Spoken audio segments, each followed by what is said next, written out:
동풍 부는 날에 폭풍으로 도우시는 분입니다. 우리의 모든 환난 가운데서도 우리와 함께 하시며 우리를 지키시는 분입니다. 그리고 사랑으로 인도하십니다. 믿습니까? 자, 그렇다면 환난 날을 살아가는 성도의 지혜는 무엇일까요? 우리 성도들이 환난을 만났을 때 어떻게 하는 것이 지혜롭게 사는 것일까요? 첫째로 낙심하면 안 됩니다. 따라합시다. 낙심하지 말자. 사람이 눈에 보이는 것에 집중하고 몰두하면 낙심하기 쉽습니다. 환난의 겉모습만 보면 낙심하기 쉽습니다. 폭풍만 보지 말고 동풍도 보고 또 폭풍 배후에 있는 하나님의 사랑을 보아야 합니다. 환난 앞에서 사람은 마음이 위축되는 것이 인지상정이라 할 수 있습니다. 그러나 성도는 달라야 합니다. 왜냐하면 성도는 눈에 보이는 것만 보는 사람이 아니라 보이지 않는 것도 믿음의 눈으로 보는 사람이기 때문입니다. 그러므로 낙심할 이유가 없습니다. 낙심하고 있을 시간도 없습니다. 두 번째, 기도해야 합니다. 낙심하지 않으려면 오늘부터 내가 낙심 안 해야 되겠다고 다짐하고 그렇게 노력한다고 해서 자동으로 되는 것이 아닙니다. 문제만 볼 것이 아니라 문제를 압도하시는 하나님을 바라보아야 합니다. 그러면 믿음이 생깁니다. 불안하고 두려운 것이 아니라 평안하고 담대해집니다. 다니엘은 극심한 환난 속에서도 기도하는 삶을 살았습니다. 기도를 포기하지 않았습니다. 사무엘도 이스라엘 백성들을 위한 기도를 쉬지 않았습니다. 그러니 여러분들도 환난을 만났을 때 홀로 앉아서 낙심하지 말고 예수님 앞으로 나아가시고 은혜의 보좌 앞으로 나아가시기를 바랍니다. 그리하여 기도 가운데 하나님의 놀라우신 뜻과 계획을 발견하고 평안함과 담대함을 얻으시기 바랍니다. 세 번째, 어떻게 하는 것이 지혜롭게 사는 것인가? 감사해야 합니다. 만일 눈에 보이는 문제가 실제로 해결될 때까지 노심초사하고 전전긍긍한다면 아직도 믿음이 적은 것입니다. 그러면 시간 손해를 많이 보는 것입니다. 예를 들어서 지금 내 상황이 어려운데 주님이 월 말에 반전시켜 주시는 은혜가 있다고 가정해 봅시다. 그러면 그 월 말에 하루만 감사하고 주신 30일은 늘 감사도 못하고 찬송도 못하는 삶을 살아야 합니까? 그런 억울하고 원통한 일이 어디 있습니까?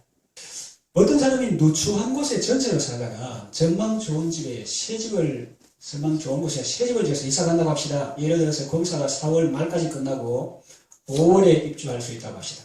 그러면 4월 말까지는 찡그리고 살아야 합니까? 그럴 이유가 없습니다. 지금 누추한 곳에 살고 있다고 해도 곧 들어갈 새 집을 생각하면서 입을 귀에 걸고 살 수가 있는 것입니다.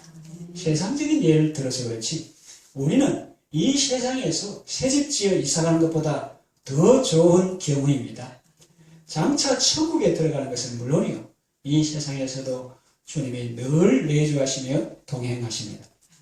찬송 불렀죠? 잠시 세상에 내가 살면서 항상 찬송 부르다가 날이 저물어 오라 하시면 영광 중에 나가리. 장차 천국 갈 뿐만 아니라 이 세상에서도 주님 모시고 천국 같은 삶을 날마다 살 수 있으니까 늘 감사하며 살 수 있는 것입니다. 항상 기뻐하라고 하셨습니다. 우리는 주 안에서 항상 기뻐할 수 있습니다. 그리고 범사에 감사하라고 했습니다. 이것이 환난날을 살아가는 성도의 지혜입니다. 세상 사람들이 어려움 많았을 때 낙심하고 원망하며 세월 다 보내기 쉽습니다. 아깝습니까? 그러나 성도는 그렇게 살 사람이 아닙니다. 여기에 모인 우리는 주의 은총 입은 자들입니다. 주께서 언제나 함께 하십니다. 어려움 당할 때도 최후 승리를 믿습니다. 그리고 어려움 당할 때에 사랑과 말씀들이 우리를 더욱 새롭게 합니다. 전에는 뭐 까만거리 글씨고 하얀거리 종이로 이게 무슨 말이고 이랬는데 환난 당할 때는 다른 거 없어. 다른 거 있으면 뭐 군더더기도 많고 이것저것 할 게 많지만 아무 것도 없어요. 오전에 말과 같이 바라볼 거는 주님밖에 없어. 성경에 보면 사랑과 말씀들이 나를 더욱 새롭게 하니. 그리고 어떻게 되겠어요? 어려움 이겨내고 주님 더욱 더욱 찬양하게 될 줄로 믿습니다. 세상적으로는 환난을 만났고 세상 사람들은 호재가 아닌 악재를 만났다고 하겠지만은 신앙적으로는 영혼을 보신할 좋은 기회가 온 것입니다. 더욱 기도함으로 속 사람이 강건해지고 감사함으로 신앙 인격이 아름답게 되는 것입니다. 엘리 제사장의 축복의 말씀을 들은 한나는 그 말씀을 믿고 다시는 얼굴에 근심 빛이 없었습니다.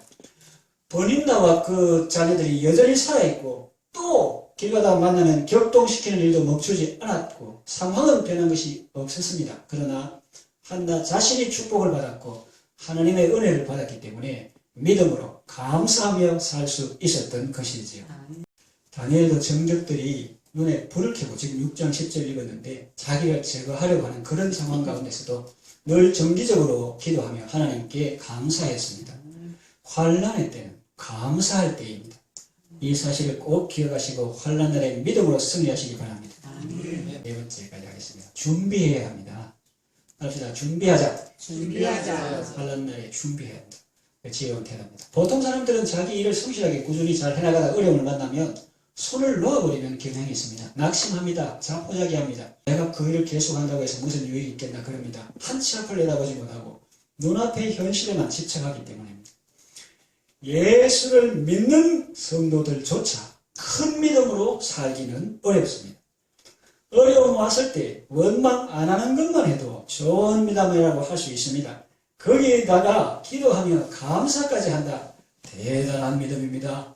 거기서 더 나아가 아주 적극적으로 미래를 대비하며 준비한다면 큰 믿음이라고 할 수 있습니다. 예수님은 십자가 고난을 당하면서도 그 앞에 있는 즐거움을 바라보았습니다. 그리고 자신의 죽음으로 인하여 살아나게 될 수많은 영혼들을 보았습니다. 그리고 그 십자가 위에서도 사역을 계속하셨습니다. 그 한 영혼 그걸 소중히 여기시고 이렇게 섬기셔서 거기에 평안을 주셨다. 회개하는 강도를 받아주시고 위로하셨다는 거죠. 또 사랑하는 제자에게 어머니를 부탁하셨습니다. 마취제를 거절하시고 고난의 잔을 다 마시셨습니다. 다 이루셨습니다. 십자가를 지시기 전에도 그 생애 전체가 고난의 생이었지만 예수님은 언제나 제자들을 훈련시키시고 천국 복음을 전파하시며 사람들이 하나님 나라 백성으로 살아가도록 하셨습니다. 부활하신 후에도 제자들에게 복음 전파를 명하시고 성령을 보내사 가르치시고 전파하시고 치유하는 사역을 계속하고 계십니다. 예수님은 고난 가운데서도 늘 사람들을 준비시키시고 또 하나님 나라 확장에 힘쓰셨습니다. 음식 먹는 것보다 하나님의 뜻 행하는 것을 더 기뻐하셨습니다. 우리 고신교회 신앙 선배들은 평양 성무성 안에서 새로운 신학교의 꿈을 꾸며 준비했습니다. 언제 죽을지도 모르는데 이분들은 환난 가운데서도 미래를 준비했다는 겁니다. 나가서 우리가 박수받고 감정하고 설교하고 이것도 중요하지만 제일 먼저 신학교를 세워야 되겠다. 또 눈앞에 다가오는 환난만 바라보고 낙심하거나 원망하면서 모든 시간을 보낼 것이 아니라 기도하며 하나님의 뜻을 찾고 그 뜻 안에서 감사하며 미래를 준비하는 삶을 살아가야 하겠습니다. 어려운 일 만났다고 사역을 접으시면 안 됩니다. 그건 마귀가 박수치며 좋아할 일입니다. 마귀를 실망시키고 낙심하게 만들어야 합니다. 영혼 구원을 위해 더욱 기도하고 사람을 살리고 세우는 일을 계속해야 합니다. 지금은 울며 씨를 뿌리더라도 나중에는 기쁨으로 단을 거두게 될 것입니다. 지금 어렵다고 10분 있는 일을 포기하면 나중에는 그럴 것이 아무것도 없게 됩니다. 어려운 가운데서도 부지런히 말씀의 씨를 뿌리고 사랑과 섬김의 삶을 계속하는 것이 지혜입니다. 이 말씀을 정리하며 마치겠습니다. 인생에 환난이 닥쳐왔을 때 낙심하거나 원망하지 말고 환난이 닥쳐왔을 때 하나님의 뜻 안에서 지혜로운 삶을 살아가시기를 바랍니다. 문제에 압도되지 말고 문제를 압도하시는 주님을 바라보면서 기도하면서 하나님의 뜻을 발견하시기를 바랍니다. 그 은혜로우신 뜻과 사랑에 만족하며 감사하시기를 바랍니다. 시험을 당할 때도 최후 승리를 믿으시고 어두운 밤에도 주의 밝은 빛 인도하여 주심을 믿으시고 어려움 이겨내고 주를 더욱 찬양하는 성도 되시기를 바랍니다. 아멘.